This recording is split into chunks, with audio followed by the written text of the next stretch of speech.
Alors, c'est en 1972. Ça a passé dans les annales de Sainte-Anne. Ben oui, j'ai justement mon annale ici. J'avais un père qui était avec moi, un bon père. Père Gérard Tremblay, il est décédé, et c'est dans l'annale de Sainte-Anne. Alors, j'ai gardé mon annale de Sainte-Anne vraiment comme un signe que c'était ça. Et c'était extraordinaire. Jamais que je me suis ressentie de rien. J'ai tous mes organes neufs. C'est quelque chose, hein? Et un jour, je pars du Saguenay, et puis je m'en viens ici à Québec parce que j'avais 2 enfants qui rentraient à l'université. Alors, je voulais pas les laisser toutes seules. Ah non, j'ai dit, ils ont besoin de moi. J'ai dit, Vincent, il avait vendu son restaurant. Alors, on va s'en aller à Québec pour que je puisse avoir les enfants avec moi pour pas qu'ils soient en pension et qu'ils se perdent. Alors, j'avais demandé ça à Sainte-Anne. Alors, on a eu tout ce que c'est qu'on avait besoin. Et tout à coup, je me sens une douleur. Quelque chose, un morceau de chair qui sortait. Voyons donc, qu'est-ce que c'est cette affaire-là? Voyons. Vincent dit, c'est un gros de même, puis ça sort toute cette affaire-là, qu'est-ce que c'est ça? Ben, j'ai dit, je vais aller voir le docteur. Alors, je vais en avoir un autre, ici à Québec, là. Hein? Et le docteur, il dit, vous avez besoin d'un plafonnement de vessie. Qu'est-ce que c'est ça? Votre vessie est sortie. Voyons, qu'est-ce que c'est ça? Comment ça se fait? Qu'elle est sortie? Je vais vous appeler, je vous appellerai quand ça sera le temps. C'est une petite opération que je dois aller vous accrocher ça quelque part, là. Bon. Parce que j'avais tout le temps des feux d'urine, tout le temps. Alors, ah oui, j'arrive chez moi.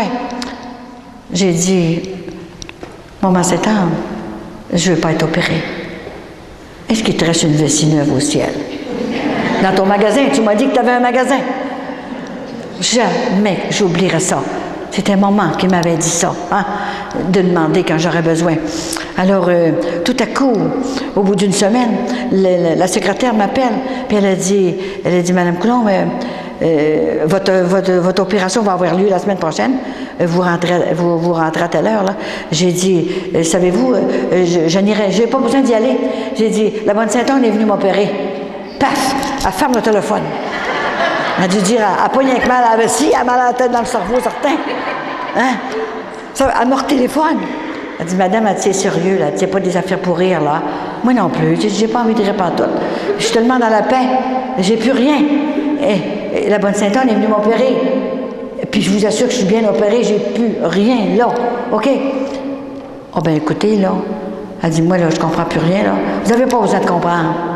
Elle a dit, venez voir le médecin. Parce que ça se peut pas, une affaire de même. OK, il faut y aller. Pas d'appointement, venez n'importe quel temps. Alors, pas longtemps, le lendemain, je m'arrive chez le médecin, moi. Ben oui, il paraît que vous avez été opéré. C'est un autre docteur, là. On va leur monter celui-là aussi. Ben oui, j'ai été opéré, la bonne Sainte-Anne est venue m'opérer. Oui, mais c'était votre place la semaine prochaine, là. J'étais prêt à faire l'opération. Vous ne me la ferez pas, vous la donnerez à un autre qui a plus besoin, peut-être que moi, là. Et j'ai été opéré. La vessie, il n'avait au ciel. Je n'ai commandé une du ciel. Qu'est-ce que vous dites? C'est la foi. La foi a transporté les montagnes. Comme ça. Mais oui, mais écoutez, j'ai bien la foi, mais là, moi, je ne suis pas capable de commander des affaires de même. Vous devriez. Mais vous avez perdu votre job avec moi. Hein? Moi, je l'ai eu gratuitement. C'est pour ça que je donne gratuitement maintenant. La mission est gratuite. Elle m'a dit un jour, je te défends de demander de l'argent. La mission est gratuite. Tu as reçu gratuitement, donne gratuitement. Excepté que si les gens t'en donnent, prends-le. Payer ton gaz, quelque chose de même. Mais s'ils ne t'en donnent pas, je te défends d'en demander. Et je reçois des lettres par le mal, des fois, avec de l'argent dedans. Pas de nom. Je peux même pas remercier, il n'y a pas de nom. Madame, vous m'avez redonné ma femme. On était séparés.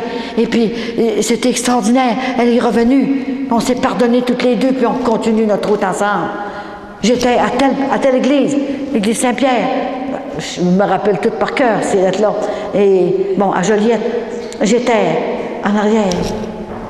Et je suis médecin, madame. Ah oui? Et on était pour divorcer, les papiers étaient tous là. La famille, tout était séparé, les enfants venaient plus à la maison, rien. Puis il dit, il y a une grand-maman qui est venue me voir. Et puis elle m'a dit, écoutez, pourquoi vous n'allez pas voir... Et lui a dit que ça allait mal, tu sais. dans son couple. Pourquoi vous n'allez pas voir une femme qui parle de Sainte-Anne, qui voit Sainte-Anne? Allez la voir à l'église Saint-Pierre. Il dit, madame, je me suis habillée avec des grosses lunettes pour pas que le monde me reconnaisse. Je me suis mis en arrière de l'église. Et puis, c'était extraordinaire ce qui s'est passé. J'en suis jamais revenue. J'arrivais chez nous, après votre conférence. Ma femme, je pense que la bonne Sainte-Anne est allée lui aider. Et j'arrive chez nous, elle avait mis une belle table. Puis, tout à coup, elle dit à mon mari, on va déchirer les papiers. Je ne sais pas ce qui m'est arrivé, mais ça ne sera pas mieux si on est séparés. On va souffrir toutes les deux séparés. Il peut nous arriver des bad luck aussi, toutes sortes de choses. Ils vivent dans le péché. Il dit, on n'a pas été élevés de même. Alors, elle n'en revenait pas. Elle déchire les papiers. Maintenant, on va faire un banquet dimanche. Nos enfants vont tous revenir. Et puis, je sais, il est arrivé quelque chose. Ah, lui, je t'ai fait un bon souper. Et là, il n'était pas capable de manger. Il ne se comprenait plus. Tellement que c'était arrivé vite, là, cette affaire-là. Et puis, elle est venue avec lui, le soir, à ma conférence. Elle est venue remercier Sainte-Anne. Ils sont encore là. Et un jour, j'arrive chez nous. Regardez, j'arrive chez nous. Ma vitrine, j'ai une grande, grande vitrine, comme la porte là. Et puis, imaginez-vous donc, elle était cassée. Le démon était dedans. Il voulait m'attaquer. Alors, je vous assure que quand j'ai vu son lit, cornes toutes dedans. J'ai les photos, mais là, je ne les ai pas ici. Il est pas assez important pour que je les traîne avec moi. Et là, c'était... Mon Dieu, qu'est-ce qu'elle a? Vincent, ils n'ont pas passé l'hiver de même. Hein? Ça fait que je fais venir le monsieur et il dit, ça va coûter 500$ pour poser une autre vitrine toute. Il est venu le lundi. Et c'était le mercredi que ce médecin-là m'avait appelé pour me remercier, puis me demander comment qu'il me devait. Comment est-ce que vous me chargez? Comment est-ce que c'est que je peux j'ai beaucoup d'argent, je peux vous en donner. J'ai dit, c'est gratuit, docteur. Il en revenait, oui, mais je peux vous envoyer quelque chose. J'ai dit, attendez que Sainte-Anne vous parle. Vous allez voir, elle va vous dire des choses. Et moi, je n'étais pas au courant de rien de ça, là. Et puis, à un moment donné, c'était le mercredi, et je reçois une lettre. Il est venu le mardi, il dit, je viendrai poser la vitre vendredi. Le mercredi, je reçois une lettre par le mail. Et le monsieur qui posait la vitre, là, il a dit, ça va coûter 500$. OK. Alors, je reçois la lettre, je regarde. C'était le médecin. Il dit, madame, j'ai été inspiré. Vous m'avez redonné ma femme, une femme neuve. C'est extraordinaire. C'est comme si je me remariais. C'est extraordinaire. J'aurais pu être malheureux si on avait suivi notre première idée. Alors, je vous envoie 500$. Exactement le montant de la vitre. C'était extraordinaire. Je vous dis, là, il y en est tellement arrivé. Et j'ai fait lever 3 personnes qui étaient pour mourir. Comme ça. J'ai même fait des exorcismes. J'étais obligée d'en faire. J'en ai fait une avec le père Gagné, qui était prêt confessé. Et j'en ai fait une, il y a 15 jours. Justement, dans l'Ontario. On a fait 11 heures de voiture. Partir de chez nous, aller jusqu'à l'autre bord de Toronto pour aller dans un sanctuaire de Notre-Dame-du-Rosaire. Et c'est passé des choses que je ne peux pas vous dire, mais il fallait que j'y aille. C'est important. Et j'avais un petit prêtre avec moi, un petit prêtre noir. Vous savez, les prêtres noirs, les toutis et les toutous, là, vous savez, là, cette place-là, là. Je ne me rappelle pas de la place, là. Au Rwanda. Donc, et là, ça faisait 5 ans qu'il était prêtre. Il confessait. Tout à coup, il vient me voir, parce que moi, je recevais des gens. Il dit, Madame Coulombe, il faut vous m'aidiez. Il dit, il y en a une qui est possédée du démon. Ça fait 3 ans qu'elle a le démon. Puis là, il dit, ça n'a pas de bon sens. Il faut vous m'aider. Il faudrait sortir le démon, faire un exorcisme. Et puis il dit, moi, j'ai peur. Voulez-vous m'aider? Mais oui, écoute, c'est la 3e que je faisais. Exorcisme avec un prêtre. Et là, en tout cas, je vous assure qu'il y en a qui l'ont vu. Vincent, j'ai une connaissance aussi. Alors, j'ai dit, c'est correct, hein, je vais aller vous trouver à telle heure. Alors, je les ai trouvés, la femme était là. Et là, il fallait commencer. J'ai dit, êtes-vous prêt, là? Père, il s'appelait Jean Bosco, le prêtre. On va un beau prêtre, 5 ans, qui était prêtre, hein? Et, j'en reviens pas. Et là, à un moment donné, là, j'ai dit, écoutez, père, là, vous allez mettre la main sur la tête de la madame, là, qui avait à peu près, je dirais, 48 ans, 49 ans, je crois. Mettez-y la main, là, pour pas qu'il sorte par la tête, pour qu'il brise. Il veut briser les cellules dans la tête. Puis elle va venir folle, ça va être pire. Alors, mettez votre main là, avec votre sacerdoce là. Puis j'ai dit, moi, je vais commencer. Alors, je te dis qu'il avait peur. Et là, à un moment donné, elle était assise dans une chaise. Et on était dans un petit bureau, comme de raison, hein. Et tout à coup, moi, je commence à prier. Et je me mets la main sur sa main à lui. Parce que j'ai dit, il va ôter sa main. Alors, je mets ma main sur la main. Puis là, je commence à prier. Lui, il n'était pas capable de parler. Et il n'a pas parlé, il a perdu complètement la parole. Alors, il fallait que je le fasse. J'ai pris mon courage à deux mains avec Jésus, puis j'ai dit, je suis obligée, Jésus, il faut que je le fasse, là. Et là, j'ai mis avec mon huile. J'avais mon huile de l'autre main. Alors, mon huile sainte, là. Hein? Et là, tout à coup, j'ai mis la main par-dessus le prêtre. Et là, je commence à prier, là. J'ai dit, écoute, Jésus, là, en ton nom, au nom du sacerdoce de ton prêtre, vous allez voir comme le sacerdoce que c'est fort. Oh, terrible. Avec le sacerdoce de ton prêtre, j'ai dit, toi là, le malin, sors de cette femme. Tout à coup, elle monte au plafond. Sa main est partie. Elle était rendue au plafond. Mais ce que c'est ça? Oh là, il y a eu assez peur. C'était noir, hein? J'avais peur qu'il vienne blanc.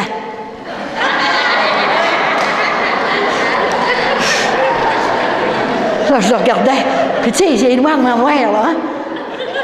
Puis les yeux noirs, un petit peu de blanc entre les yeux, là.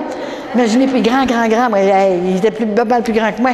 Bon, il pensait qu'elle allait mourir, lui, là. Il l'a vu au plafond. Il dit, il faut qu'elle descende, là. Hein? Il dit, au nom de Jésus, descend. Tout à coup, elle a descendu. Elle a tombé à terre, là. Puis là, elle s'est mis à crier sur tous les sens, de battait sur tous les sens. Il dit, qu'est-ce qu'on va faire? Elle y arrache son étole. Paf, l'étole arrachée.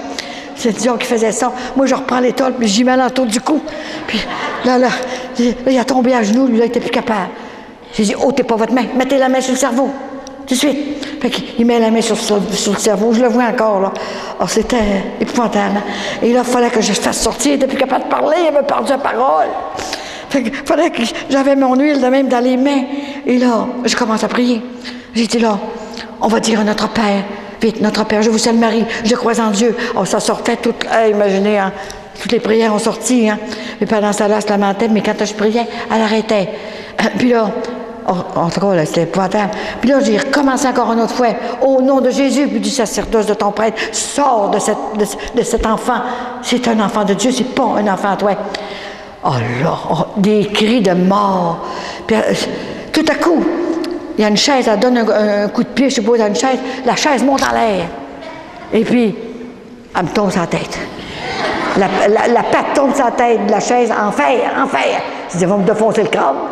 Et là, j'ai encore une bosse. Et c'est une bosse à monter haute de même. Mais j'ai mis de l'huile dessus. Et puis, la douleur est partie complètement. Puis là, elle avait encore trop peur. Et la chaise a revolé, a passé par-dessus sa tête à lui, puis elle est revolée dans un autre mur. Mais est-ce qu'on continue? Qu'est-ce qu'on va faire? Ben, il faut continuer. Il faut qu'il sorte, OK? Ça fait que là, je recommence encore une autre fois. J'ai dit, tu dois sortir de là, toi. OK? Le malin, au nom de Jésus et du sacerdoce de ton prêtre, sors de cette femme. Alors, imagine-toi que là j'ai vu comme un respire comme ça qui a sorti par sa bouche. Il a sorti par sa bouche comme ça. Et là, elle est tombée, là. Tiens, très calme, là, comme ça, là.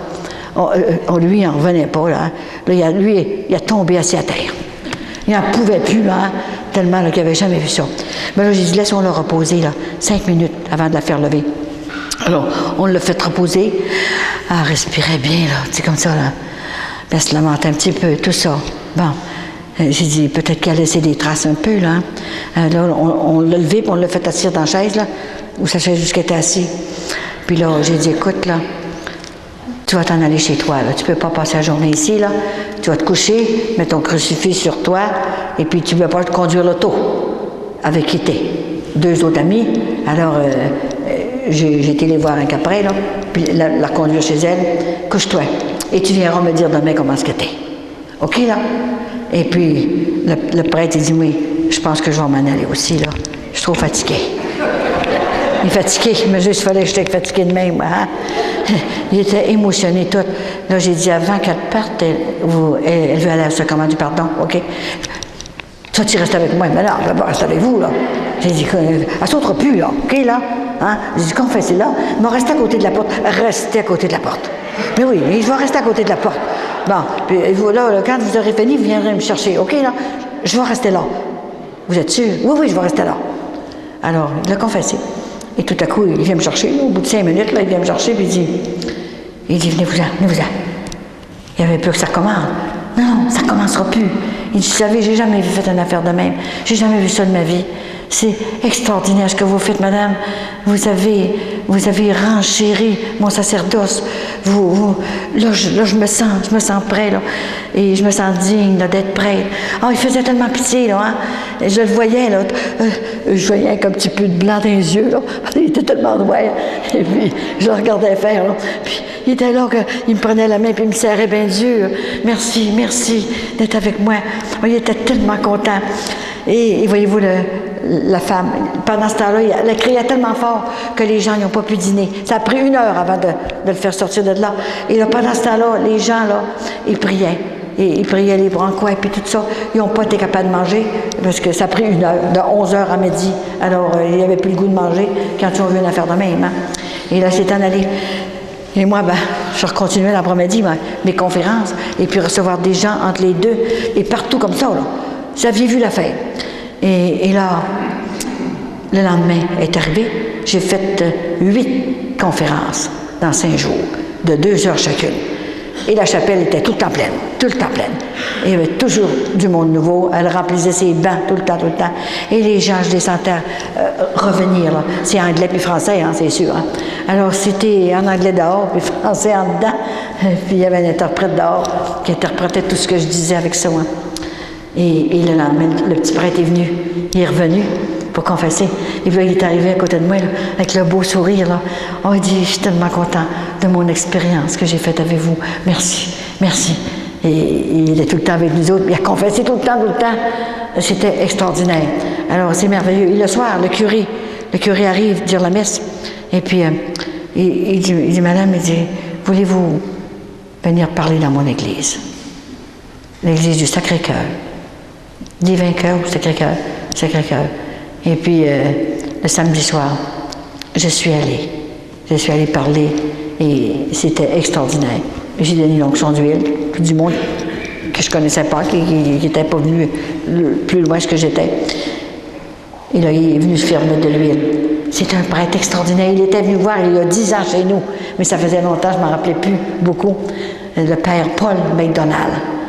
Anglais et français, mais il parlait français. Alors, il est supposé de revenir à la maison. Il dit, j'ai jamais vu une affaire de même. Il dit, c'est extraordinaire. C'est un cadeau du ciel qu'on a. Je n'en viens pas à tout ce que vous faites.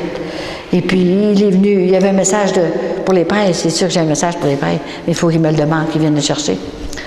Et c'est extraordinaire. Il a fait un voyage spécial pour venir chercher le message le soir, à 10h, 11h du soir. La maison où je couchais. Je couchais dans une belle grande maison. Et les gens ont été transformés d'une autre façon encore. Une façon que je ne peux pas dire, parce que c'est filmé, alors je ne peux pas dire. Ils ont été tous transformés. Il y avait quelque chose qui les empêchait de fonctionner. Et moi, j'ai tout vu ça. Et puis, ils ont compris qu'est-ce que je leur disais. C'était extraordinaire ce qui s'est passé. Et j'ai pas le temps de me reposer jamais. Une chance que je ne suis pas fatiguée. Hein. Alors, voyez-vous là, dans toutes ces choses-là, dans notre religion catholique, la seule que Jésus-Christ a fondée, les autres religions n'ont pas d'affaire là-dedans. On ne doit pas les critiquer. On doit prier pour eux, tout simplement. C'était extraordinaire. En 2008, elle m'a montré les autres religions. Elle a montré les planètes. Vous savez qu'il y a 7 demeures au ciel. 7 demeures. Alors, le ciel, c'est sûr, une demeure. Et les 6 autres demeures. C'est des grosses planètes extraordinaires. Personne ne peut voir ça avec les télescopes, n'importe quoi. Personne ne peut voir ça. Alors, elle me les a montrées, moi, pour consoler nos frères et nos sœurs aussi, qui ne sont pas catholiques, mais qui sont bons, qui suivent les commandements de Dieu. Parce que les commandements de Dieu, c'est pour toutes les religions. Toutes les religions. S'ils n'ont pas connu d'autre chose, puis ils ont suivi les commandements de Dieu, bien écoutez, ils n'iront pas dans l'enfer. Hein? Alors, c'est pour eux, nos frères et nos sœurs. Ils vont être heureux. comme nous autres, mais pas dans le même demeure. C'est ça. Il y a 6 demeures qu'on va voir juste quand on va mourir, qu'on va pouvoir se visiter et se revoir. Et là, c'est comme ça que Dieu a organisé son affaire. Moi, pourquoi elle m'a montré ça? Pour me montrer qu'on ne doit jamais désespérer. Parce que Dieu est vivant, il est avec nous autres, puis il nous aime tellement fort. Hein? Pourquoi qu'elle m'a tout montré, ces affaires-là? Il y a des signes, elle voulait encourager ses petits-enfants. Elle vient. À qui irions-nous? Hein? C'est ça que les apôtres ont dit. Jésus, tu as les paroles de la vie éternelle. Si tu n'étais pas là, qu'est-ce qu'on ferait? Alors il faut se décider à se réveiller et prendre notre courage à 2 mains et aller convertir les gens. La plus grande charité, je vous l'ai dit, c'est la charité, c'est de l'évangélisation. C'est la plus grande charité qu'on peut faire. Parce que le donner à boire puis à manger, bien, quand on va être mort, on n'aura plus besoin de manger puis de boire. Là, hein? Bon. Mais, par exemple, là, évangéliser, ça va durer pour notre éternité. Il faut aller leur dire avec la tendresse d'une grand-mère, hein? Mais dans la vérité de la parole de Dieu. Il ne faut pas avoir peur, même s'ils ne comprennent pas. On retourne encore. Ou on écrit une belle lettre d'amour. Je t'aime tellement, mon garçon. Je t'aime tellement, ma fille. Il faut que tu reviennes à Jésus, à Dieu, comme je t'ai montré quand tu étais petite. Maintenant, tu ne veux plus rien savoir du Seigneur. Tu vis en état de péché avec un homme qui n'est pas ton mari. Hein? Je ne te juge pas, mais je suis obligée de te le dire parce que Dieu m'a prêté. Il t'a prêté à moi. Il m'a fait confiance à ton père et à moi pour qu'on t'élève comme il faut. C'est ça. C'est sûr, dans notre temps, c'était pas la mode, hein? Peut-être que si on avait été dans ce temps-là, hein, on ne fera peut-être pas même, on est tellement fragile, très fragile. Mais c'est pas à cause que c'est pas le même temps qu'on doit les laisser faire. Si on les aime assez, il faut y aller leur dire. Il faut leur dire gentiment ou leur écrire une lettre. Ils risquent de perdre leur éternité. C'est bien plus grand qu'on pense, vous savez. Et j'ai tout vu ça. Moi, j'ai vu le ciel. J'ai vu le purgatoire. Et j'ai vu l'enfer. Il existe, l'enfer. Je croyais, plus ou moins, parce que je trouvais que c'était trop long. J'ai dit, grand-maman Sainte-Anne, écoute, là, l'éternité, c'est trop long, là. J'ai dit, je sais pas, pour quelques années, quelques mille ans, mais pas l'éternité, c'est bien trop long. Elle a dit, t'as rien compris. Qu'est-ce que tu fais de la justice de Dieu? C'est sa justice. C'est ça. C'est un péché d'orgueil qu'il a fait. Le plus beau des anges, Lucibel, c'était le plus beau des anges. Je l'ai vu aussi quand il était beau. Et c'est un péché. Il voulait être un Dieu. Il voulait créer comme Dieu. Alors, j'ai tout vu ça, moi. Il connaît le mystère de la Trinité. C'est pour ça. Il compte la Trinité, puis compte ça. Alors, il essaie de voler les enfants du Père, parce qu'il ne peut pas créer. Il y a seulement Dieu qui crée. Alors, il a dit, il a su, lui, là, au ciel, là, il a su que Dieu envoyait son Fils sur la terre pour nous ouvrir les portes du ciel qui étaient barrées à double tour par le péché de nos premiers parents. Alors, imaginez hein, comment est-ce que c'est. Et c'est toutes ces choses-là que j'ai vues. Alors, Dieu lui a dit, tu ne prendras pas la place de mon Fils, il va revenir. Et ensuite, je ne veux pas que... Tu ne te créeras pas, jamais. Alors, imaginez, ouais, tu veux pas. Je l'ai vu tourner de bord. Là, il était laid, extraordinaire. Il a dit au plus beau des anges qui était devant la gloire de Dieu, j'ai tout vu ça au ciel, dans les trônes, les plus beaux trônes. Et puis, il leur a dit, ceux qui veulent venir avec moi, venez-vous-en. On va se créer un ciel, nous autres mêmes, on va faire ce qu'on va vouloir. Tout va être permis de faire ce qu'on va vouloir. Et le tiers des anges, les plus beaux anges se sont levés. Et c'est là que Dieu, il était tellement fâché avec sa justice, il n'a pas eu le temps de lui enlever sa puissance. Il l'a précipité dans l'enfer. C'est là qu'il a créé l'enfer, là, hein, avec un tiers des anges qui sont allés là. Et les sièges qui sont vides, c'est pour nous autres. C'est pour les saints et les prophètes et ceux qui ont souffert, qui souffrent encore. Hein? Parce que la souffrance est là. Hein? Quand c'est pas spirituel, c'est le corps qui souffre. Hein? Demandez-vous pas pour quelqu'un qui a tant de cancer et de maladies.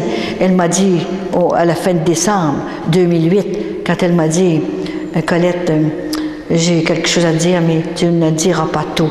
Je ne veux pas que tu écrives cette locution-là dans ton livre. Parce qu'il ne voulait pas que je l'écrive. Parce que je ne suis pas venue faire peur à mes petits-enfants. Je ne veux pas que tu l'écrives. OK. Alors, tu peux dire des choses que je vais te dire, là. Elle m'a dit, Colette, il y aura beaucoup de meurtres qui briseront les familles. Les pères, par découragement ou par séparation, tueront leurs enfants et se tueront après.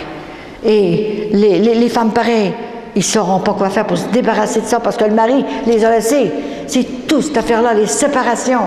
Le mariage est indissoluble en fin de compte. Hein? C'est sûr qu'on n'est pas obligé de se faire tuer, mais tant qu'on est marié, et si notre mari nous laisse, on est toujours marié devant Dieu. Si on veut se remarier, ça prend la nullité de notre mariage. Mais qu'est-ce que Saint Paul a dit? Saint Paul, c'est pas un fou, quand il a dit, si vous devenez veuf ou veuve, ne vous mariez pas, excepté si vous chauffez trop. Remariez-vous. Mais si vous êtes capable de rester comme ça, restez comme ça. C'est Saint Paul qui l'a dit, c'est pas moi. Et si toutes ces choses-là, on a la grâce de vivre comme il veut qu'on vive sur la terre. Vous savez, elle m'en a tellement dit. Je pensais qu'on n'a pas le cerveau assez grand pour tout enregistrer ça.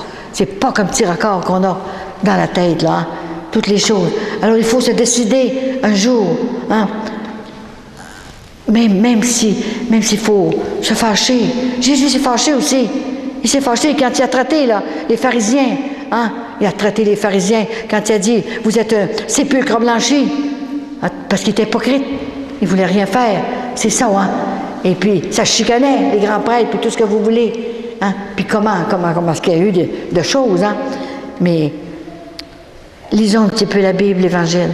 Moi, j'avais pas le temps de la lire, hein, avec le paquet d'enfants que j'avais là à la maison, hein, malgré que j'avais une belle formation au couvent, mais elle me l'a tout enseigné. Elle a tout enseigné. Et un jour, je voulais plus y aller. J'ai dit, ça faisait 10 ans que j'en faisais. J'ai dit, je reste chez nous, là. C'est assez, là. J'en ai assez fait, là. J'ai fait mon possible maintenant, là. Hein. Je vous assure qu'elle m'a parlé, hein. Elle a dit, maintenant, va voir une parole dans la Bible, OK? Alors, je m'en vais, parce qu'elle m'a dit de la mettre sur la table maintenant, là, et j'ouvre une page comme ça même, et j'arrive dans Saint-Jean, chapitre 4, verset 17. On m'a tout enseigné la Bible pendant 40 ans. C'est marqué, si vous connaissez le bien et que vous ne le faites pas, vous êtes coupable de péché. Et c'est bien vrai, vous regarderez. Chapitre 4, verset 17, dans Saint-Jacques. Alors, moi je me suis dit, Colette, tu connais tout ça, par-dessus tout. Alors tu es obligée d'y aller. Alors j'ai pris mon courage à deux mains, puis j'ai dit, grand-maman, c'est correct, je vais faire encore une tournée. Je vais en faire encore. Et voyez-vous, l'année prochaine, ça va faire 20 ans. Puis elle m'a dit, pour te récompenser de tout ce que tu as fait, pour l'Église de mon petit-fils Jésus. Elle n'a pas dit pour elle. Elle a dit, je ferai un grand miracle. Un grand miracle dans Québec. Comme elle avait fait il y a 10 ans avec M. Poirier. Elle a dit, je ferai un grand miracle dans Québec. Je suis tout de même